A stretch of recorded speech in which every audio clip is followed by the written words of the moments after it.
قرآن مجید کی تلاوت کا نوواں ادب یہ ہے کہ قرآن مجید کو پڑھا جاتا ہے اجر لینے کے لیے، قرآن مجید کو پڑھا جاتا ہے علم کے لیے، اجر و ثواب کے لیے، اللہ سے مناجات کرنے کے لیے اور عمل کرنے کے لیے اور شفا لینے کے لیے۔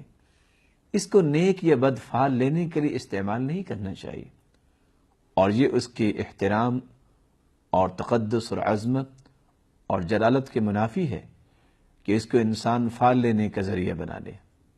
جیسا کہ کم علم لوگ اپنی قسمت آزمائی کرتے ہوئے قرآن مجید کو کھولتے ہیں اور اچھی اور بری فعل لیتے ہیں۔ ولید بن یزید بن عبد الملک ایک دن فعل لینے کے لیے قرآن مجید کو کھولتا ہے تو اس کے سامنے قرآن مجید کی یہ آیت کھل گئی، وَاسْتَفْتَحُوا وَخَابَ كُلُّ جَبَّارٍ عَنِيدٍ۔ انہوں نے یعنی ظالم مشرکوں نے فیصلہ طلب کیا اور تمام سرکش ضدی لوگ نامراد ہو گئے۔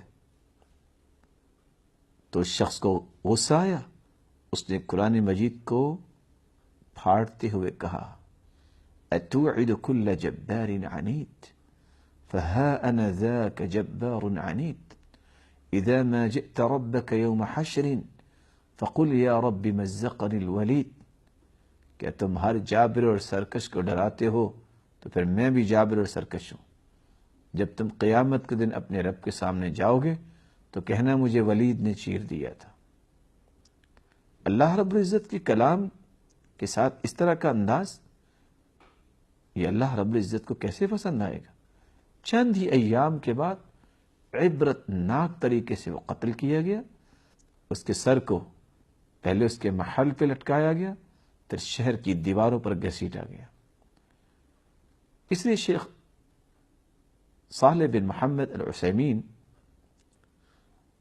شیخ ابن عثیمین رحمۃ اللہ علیہ فرمایا کرتے تھے، وَبَعْضُ النَّاسِ قَدْ يَفْتَحُ الْمُصْحَفَ لطلب التفاؤل فإذا نظر ذكر النار تشاءم وإذا نظر ذكر الجنة قال هذا طيب فهذا مثل عمل الجاهلية الذين يستقسمون بالأزلام۔